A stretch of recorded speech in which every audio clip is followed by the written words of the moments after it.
Hi again, it's me. We have absolutely smashed our target of 1 subscriber. Time to hang up the boots. See you later, it was a good run. Nah, I'm just joking. We're back. I've got another bang of a video in store for you today, so get comfy, grab some snacks, and let's dive in. I love video games. Ever since I was a kid, they've always had a special place in my heart. I've played tons and tons of different video games, from horror games, sports, and RPG games. There's one mechanic that I want to talk about today in this video, and that's creating your own character. People have let this feature show their creativity, but I've always had a question in my mind. The character that I have created, is this me? So let's set the scene. You're creating a robot character for this new RPG game. While playing the game, leveling up, unraveling the story, instead of being an obedient robot like all the other NPCs in the game, you've come across many choices that allow you to shape the story of the game. You're free to make your own choices, free to reject the orders of the master robot in charge of everything else. Throughout this game, you play through the consequences of that choices, and to be honest, this is actually a pretty cool idea of a game. Imagine someone making this. So, when we're looking at creating a character, what are we metaphysically doing? That's essentially the question I'm asking. How can the digital realm comprehend you who exist in an incomprehensible physical realm? That is what video games and even authors as well, that can help us understand the hypostatic union. The reason why is because these characters that we're making, they are ourselves in an image that the digital realm can comprehend. So you'll abide by the laws and physics of that realm. So for example, the robot in the game we've discussed here, having wires, electricity, that's respect to the robotic nature and the laws and physics of that existence.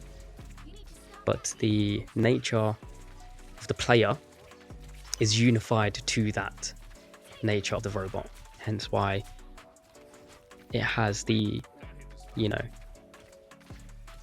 choices to make. It can comprehend kindness and sadness as well.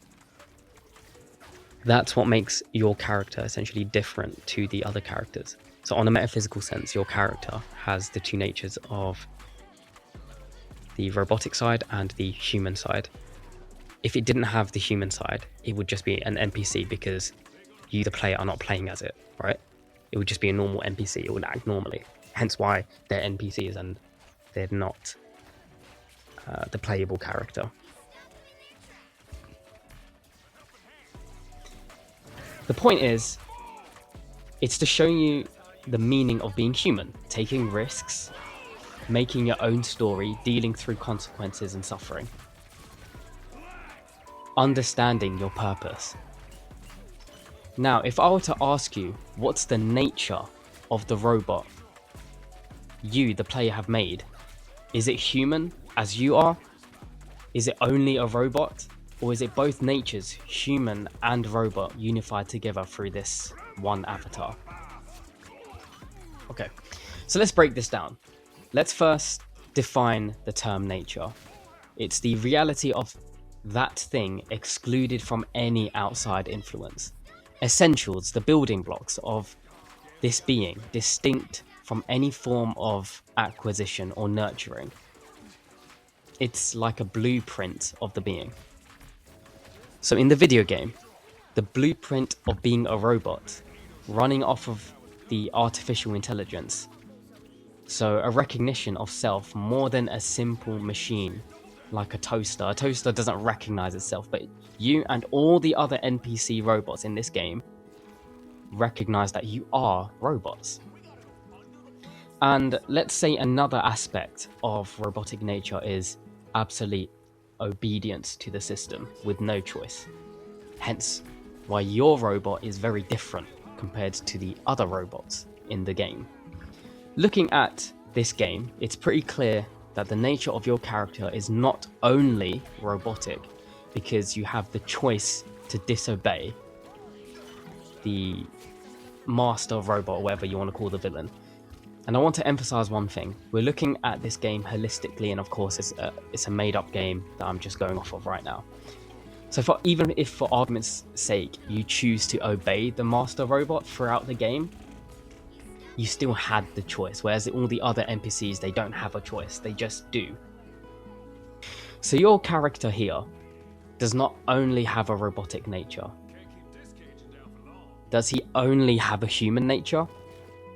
Again, remember we're thinking about the natures holistically. The answer is no. The robot does not have the essential characteristics that make up what it is to be a human, such as emotions. The robot itself doesn't feel the emotions. You, the player, are controlling the emotions and reacting how you would react in a given situation. Would you take the red pill or would you take the blue pill?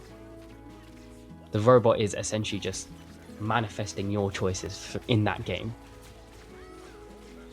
But wait, we've established that there's something unique about your robotic character, and yes, he can have choices in this game, but what if during the gameplay itself, you teach robots the meaning of kindness and empathy? Now, consider this on a metaphysical level. Considering the context of a game, this game that you're playing, your character has the two natures unified together. They're not corrupting each other. It's one being at one time that has the robotic nature and the human nature unified together in this one avatar. It's not being one at one time. Your character, well, again, in this game, is not morphing into a human when it wants to feel happiness. It is just a robot that is experiencing the human side of happiness and sadness. It's not like a werewolf where at one point in the day it's just a human, and then at night time it becomes a wolf, and all the characteristics and attributes of a wolf, like being a really wild, animalistic, come out, and the human nature is completely dissolved during this nighttime. No, your robot has two perfectly unified natures in this one avatar. The robot nature, think from the character's point of view, not yourself, the player. You're understanding your entire world around you through logic, data reasoning. You run on electricity and wires. You need to plug yourself in and charge up, and so on. The human nature being emotional. So, for example, showing your robot NPC kindness and empathy. Think about it. All the other NPC robots see your character as someone completely absurd. They can't comprehend the emotional choices that you've made throughout the game. They can't understand where your character gets the drive to never give up, even when the tides are against you. Yet you still drive forward, pushing the boundaries, continue to fight your beliefs and your choices, even if it causes, hardship. Your character is unique in respect to all the other characters in this game. In respect to your avatar that you're playing as, he himself is one robot, one being that has the robotic nature and the human nature within himself that are not corrupting each other. Because he is still a robot in one sense and human in another, essentially simultaneously, right? That's the whole point of the game. It's, the greater meaning of the game itself, for example, if it was a real game, is to show you the value of human purpose, right? I do appreciate it. This example might be complex, but let's try to simplify this. Your robot character is one avatar with two natures. robotic, as he is materialistically a robot, walks, talks, lives as a robot. Human in one sense. How this robot perceives its entire world through emotion, kindness, purpose, etc. That is coming from you as the player playing as the robot. My argument here is that these two natures, they don't corrupt each other. Why? Because the robot side in this game, it doesn't become human and loses being a robot. So for example, the robot has absolute obedience. It still does have absolute obedience, but not to the corrupt villain robot master, but to its greater purpose through the human nature, through you, the player. But hey, this one imperfect example can help us understand the hypostatic union of Christ. The idea that the two natures of Christ are unified together.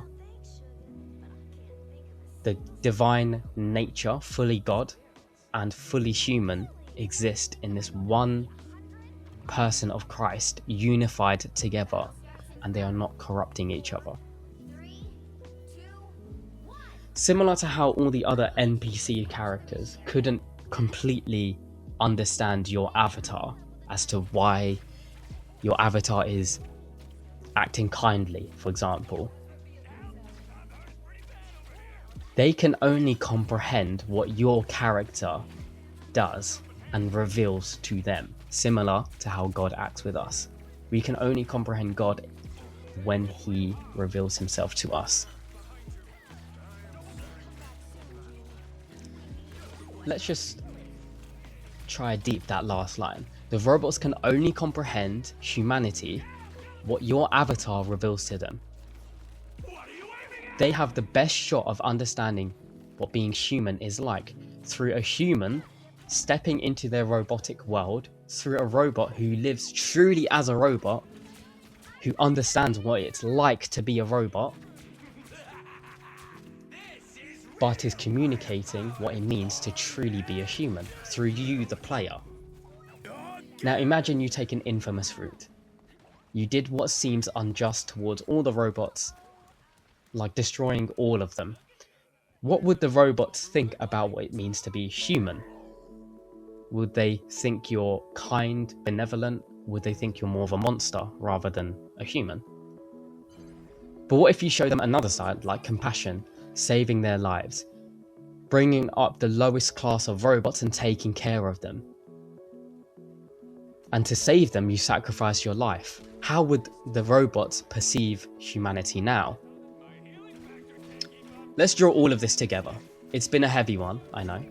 Jesus Christ, fully God, fully man, two natures perfectly united together with unique attributes to themselves that defies each nature. I feel like a lot of people struggle with this concept because, of course, none of us have two natures, and a lot of science fiction have, tried to implement the idea. For example, werewolves, and even this example here about the robot. So going back to the two natures, the human nature requires eating, growing up, but the divine nature is the creator, the omnipotent. Now the question arises looking at Jesus. What about attributes that seem to contradict each other? Like the divine nature being outside of time and the human nature being subject to time. How does that exist within the one person of Jesus? Does that mean the divine nature is now subject to time? No, because this is what we mean by the natures are not corrupting each other. So the unique attributes of eating, drinking, being subject to time, growing in wisdom, all these things are relative to the human nature of Jesus Christ. He grew up as a baby and then he became an adult. Let's take a look at the robot again. We can give an example such that the robot nature is not subject to emotion. So all the other NPCs, even your robot avatar himself, the robot nature is not subject to emotion. It doesn't understand kindness, empathy, sadness, sorrow, grief, etc. Let's look closer. The NPCs would definitely be confused as to your avatar's phenomenon. It's paradoxical, yet it works. This emotion is in respect to the human nature. It is not in respect to the robotic nature. Okay, because the robot and the robotic nature themselves do not experience emotion. Your avatar, however, bridges this gap. The robot nature doesn't experience happiness as the way we do because it is a robot, yet it can comprehend empathy. For example, it can show kindness, it can show purpose, it can show sadness. Okay, so for Jesus, the human nature is, for example, growing up subject to age. He grew up as a child to a man, but the divine nature itself does not experience the human limitations. Look up Philippians 2 verse 7. God voluntarily took on a human form and united his divine nature to the human nature. Similar to how you choose to play this game, you're stepping into this game in a metaphysical sense. The robot's nature is obedient to the player's human nature. When you tell the robot to move left, it moves left. When you tell it to jump, it jumps, right? When you tell it to show compassion and choose to sacrifice itself, it does so. Okay, this is similar to the human nature in Christ. The human nature is obedient to the divine nature, so that's why he says, "Oh Father, your will be done, not mine," in respect to the human nature, not the human flesh nature that, doesn't want to go ahead with the crucifix. He knows that the greater purpose is to go through with the divine nature and to be obedient to God's will. And that is a lesson that we need to learn as Christians, that your flesh is learning to be obedient to God's will and God's divine decrees. That's where, for example, Jesus praying to the Father comes. A lot of people critique this. Oh, why did Jesus pray if he is God? Yeah. He prays, so he communicates to the Father through prayer. He talks to the Father through prayer. That is the relationship between the Father and the Son. The Son does the Father's will. That is also how we should live as well. Where we pray, we communicate to God. We'll tell God our, suffering.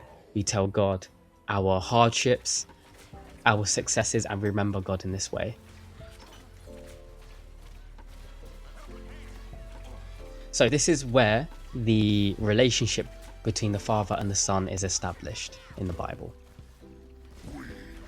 That the Son is begotten of the Father, is not made, is begotten, eternally generated, and he is perfectly united to the Father's will. This establishes the relationship between the two. The robot is the avatar of your creation. You are the player. This is an established relationship.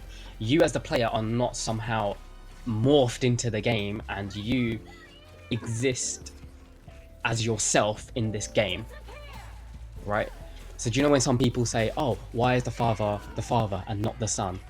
This is exactly what I'm talking about. This is where we see the Trinity. The Father is the Father. He is not the Son. He is not the Spirit. This is what we mean by that. The player is not somehow now the character in the game. That makes no sense, right? Even, for example, an author writing a book. Yes, they can insert themselves inside the book, but they themselves, this relationship is established. This is the author and this is the character. Okay? This avatar is essentially the bridge between the two worlds. I had to sneak in peak fiction somehow. I can't lie, bro. You can't hate on me. The avatar is the bridge, between the spirit world and the physical world. Oh my days. That TV show is absolutely legendary. Anyways, I've been rambling. I know that this was a complicated and heavy topic.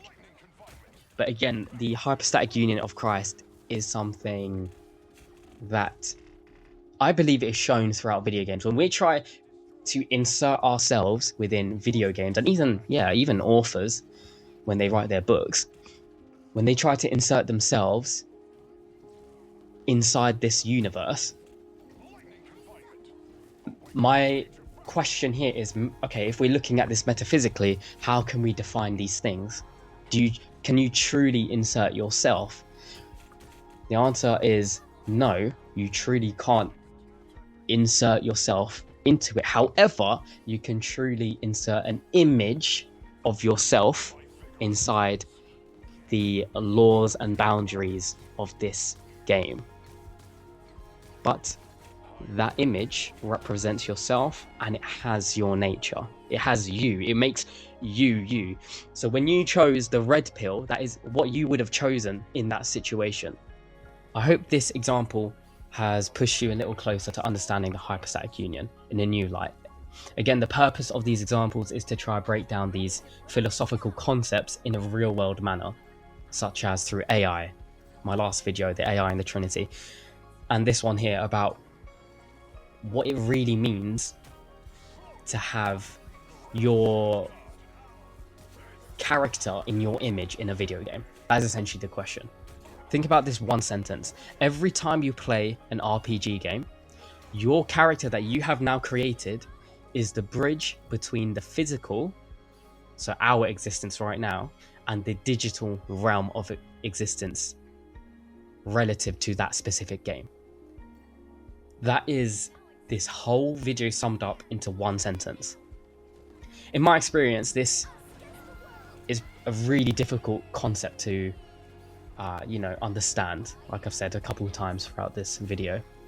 I'd also say that the hypostatic union is the most critiqued aspect of the Trinity, where, for example, people say, oh, Jesus prayed to the Father. Why did he need to do that if he was God? I'd say this is the most critiqued aspect of the Trinity. It's not, I think a lot of people can, agree with the Holy Spirit, God existing with us through his Spirit, and it truly is God. God is actually with us through his Spirit. But Jesus Christ being human, fully divine and fully man, that is where a lot of people either get confused about or critique and say that is why the Trinity cannot exist. It does also sound really strange when we try to explain it, yet we live in a day and age where there's a similar, imperfect concept that occurs when you play some video games. On a metaphysical sense, your character shares your essence. It shares what makes you, you.